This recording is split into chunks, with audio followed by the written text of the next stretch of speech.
reforma tributária, isso aí é o mínimo, né, Edgar? E o Rodrigo vai fazer isso, inclusive porque é do interesse de quem o financia, de quem financiou a sua campanha eleitoral, como é o caso de grandes empresários, como o Carlos Gereissati, ele mesmo, da família Tucana, que doou R$500 mil para a reeleição do Maia. Ele foi só o segundo doador. O maior doador ainda é o povo brasileiro, afinal de contas, mais de R$700 mil da campanha do Rodrigo Maia é de dinheiro público do fundo eleitoral. Então, sim, ouvinte, você foi obrigado a financiar a campanha do Rodrigo Maia. Essa entrevista dele para o Estado de São Paulo é uma tentativa escancarada de se estabelecer uma narrativa, certo? Isso seria impossível a julgar pela representatividade, né, do presidente da Câmara, que não teve nem 70 mil votos, né, e a sua popularidade, que são pífias, né? Só que o que acontece? A grande mídia, essa mídia veterana, elitista, antipatriota, saudosa aí do acesso privilegiado aos bastidores do poder, ela se prostra de joelhos para qualquer narrativa de oposição ao governo. Por isso que o ouvinte ele tem que estar vigilante com a história que está sendo vendida, sempre. E atentar para quando os veículos de comunicação e os agentes políticos eles se organizam para vender essa ideia de uma forma diuturna e paulatina. Olha só que curioso. A segunda pergunta no Estado de São Paulo é totalmente fora da casinha e questiona o Rodrigo Maia sobre um assunto fora de pauta, que se refere a uma ampla reforma política. Vamos lembrar, né? Reforma política é a quinta na ordem de prioridade. Você tem previdenciária, administrativa, né? Depois tributária e penal. Aí vem a reforma política. Olha o que pergunta o Estado. O senhor apoia o parlamentarismo no Brasil?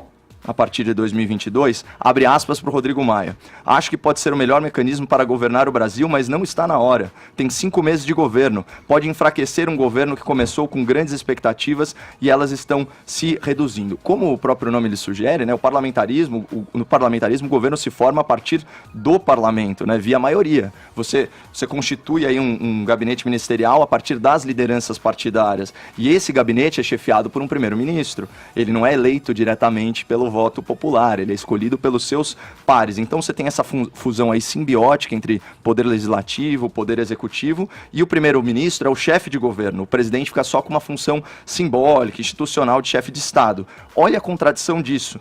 Lembra daquele delírio de grandeza que o Rodrigo Maia chegou a ser pré-candidato à presidência da República pelo DEM, né? O DEM, o Democratas, aquele partido que odeia ser chamado Centrão? Então, é muito incoerente. Quando interessava, quando ele era candidato, ele era presidencialista. E agora ele virou parlamentarista. Fora que ele está advogando em causa própria, porque a única chance, aí com 6 mandatos e só 70 mil votos, a única chance que ele tem de conquistar mais poder é num sistema parlamentarista. Então, é bem ambicioso, assim, da parte dele. E, usando informações compiladas pelo próprio Estado de São Paulo, nós alertamos o ouvinte na semana passada para o tamanho do Centrão, que tem 279 parlamentares junto com seus aliados próximos e aliados eventuais. Então, assim, você precisa de 308 votos para aprovar uma PEC, dependendo da interpretação, você não fere cláusula pétrea mudando o sistema presidencialista para o parlamentarista. Então, o Congresso ele tem essa prerrogativa de mudar o sistema político. Aí vão falar, não, mas isso é uma visão isolada do Rodrigo Maia. Lembra o começo do meu comentário sobre narrativa? Como que opera uma narrativa? Ela é de forma difusa, em canais múltiplos e por agentes políticos diversos. Então, você pega agora a entrevista do Geraldo Alckmin para a Folha de São Paulo na mesma data, olha o que a Folha pergunta.